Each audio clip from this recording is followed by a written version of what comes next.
Hello，我係 Stephen Law，今日教大家彈一首好經典嘅 Scarlatti 嘅 Sonata K322。咁呢一首咧係一個好出名由 keyboard 改編俾吉他嘅作品 ，Scarlatti 嘅 Sonata in A Major。咁作品編號 K322或者叫 L483啦。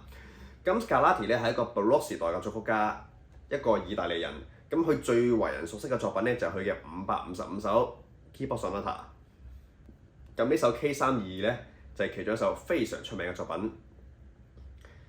咁成首歌咧係一個好簡單嘅 two part 高低音聲部旋律，基本上你係一個完整嘅 chord 都見唔到嘅，非常適合改編俾吉他彈。一個 A 大調嘅2拍子音樂。咁彈呢啲由其他樂器改編過嚟嘅音樂時咧，我強烈建議大家如果可以的話咧，盡量望下個原譜，睇下有啲咩音係有改動過嘅，例如升降8度啊，或者有邊啲音係加落去或者減少咗嘅。咁你可以對個樂曲了解多啲嘅。咁彈呢種改編音樂咧，你要記住一樣嘢，吉他係一個移調樂器，即係咩意思咧？嗰份譜 original 第一個音呢個 E， 吉他我哋彈呢個，但係實際上嘅音高咧應該係呢個嚟嘅。不過因為吉他係啱啱好移第一個8度，所以好多人其實唔知道吉他係一個移調樂器嚟嘅。咁一開始第一句係咁嘅。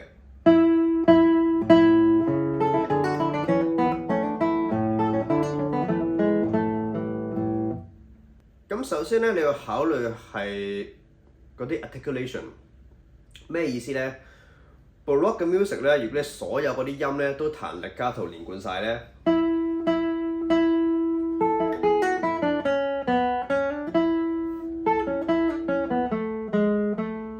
可能聽落去咧就冇咁有 Baroque style。通常咧，你要揀一啲音做翻啲 staccato， 即係個音要斷啲啲。例如好似開頭咧，我會揀某啲音。做翻個 staccato 嘅，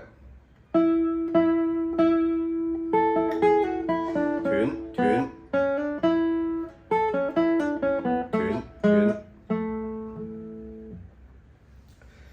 好啦，然後到一開頭嗰個裝飾音，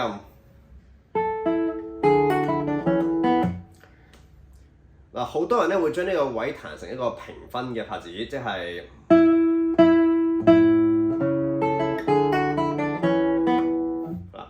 但係我個人中意突出翻佢個主旋律個 F sharp， 所以咧會將個 G sharp 彈得非常之短。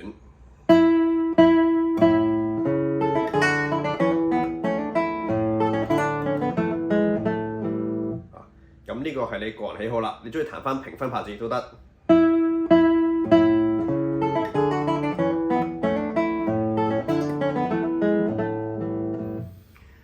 然後喺彈呢種雙聲部音樂嗰時咧，記得你一定要將佢啲低音聲部獨立抽出嚟彈，等個腦入面有印象，嗰個旋律都係點嘅。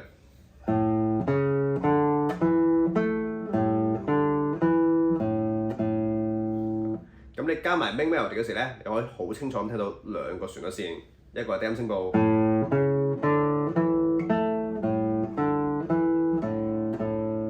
加埋高音旋律。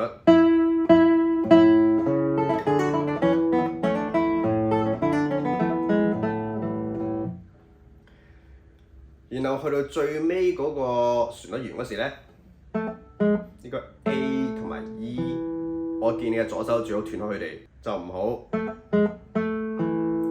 因為我自己唔係好中意喺句尾啲旋律度 overlap， 斷開乾淨啲。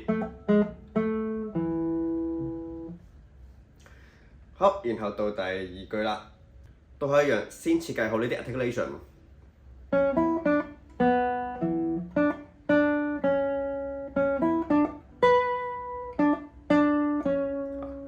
咁嗰啲長段音到底擺邊啲位置咧，你自己決定啦，或者問下你嘅老師俾啲意見你點樣彈得更加似呢個 Baroque style。咁我比較想講呢段咧係嗰啲裝飾音。咁呢啲裝飾音咧有幾種做法嘅，你可以用左手，又或者你唔中意彈4粒，可以彈2粒。咁呢啲裝飾音咧，我會用右手嚟做嘅。咁我用個 finger 型係 A。I。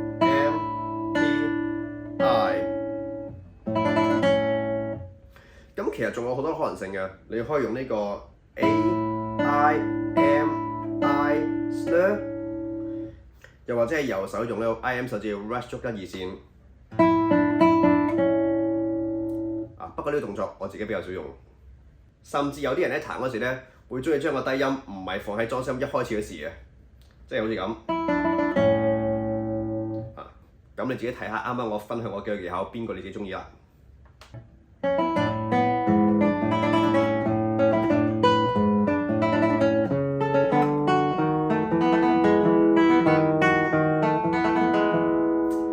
然後繼續前進，咁記得每一句安排好你嗰啲 articulation。咁呢啲 appoggiatura 記得係一個大聲，係一個細聲，然後一樣，係啦，然後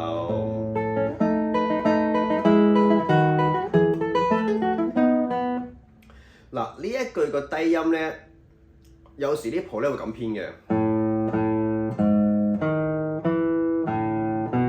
又或者。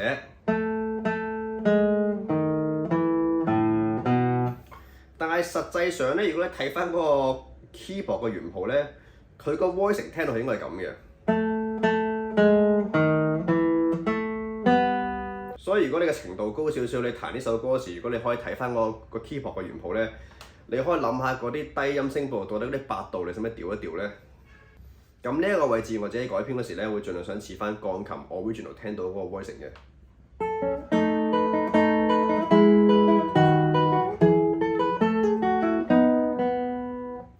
然後下一段突然間轉咗個 key。Suppose 你啱啱 ending 嗰時咧，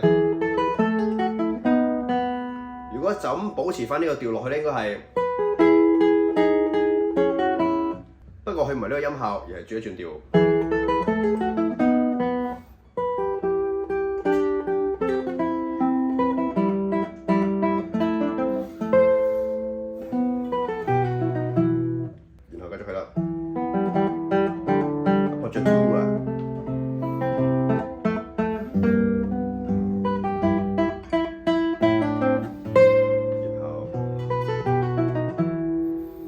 然後下一組音咧，你要又係設計定嗰啲 articulation 啦，嗰啲 bass line，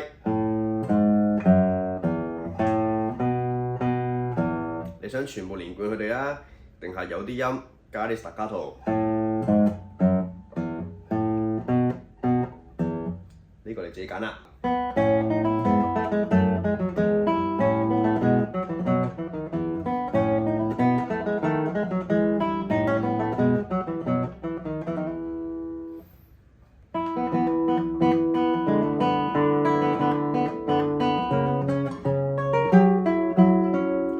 呢個低音咧，好多譜都要將佢降個8度嘅，但係我傾向彈翻正常嘅呢個 B。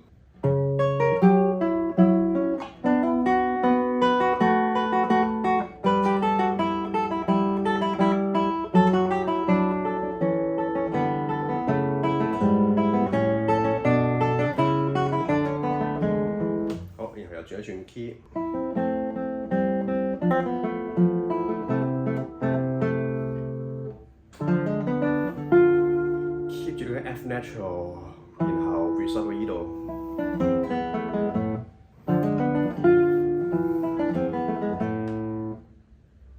繼續佢啦。Appoggiatura，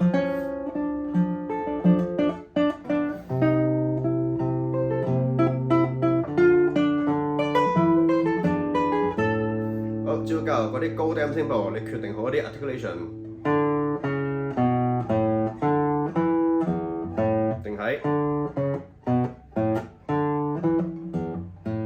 你自己揀。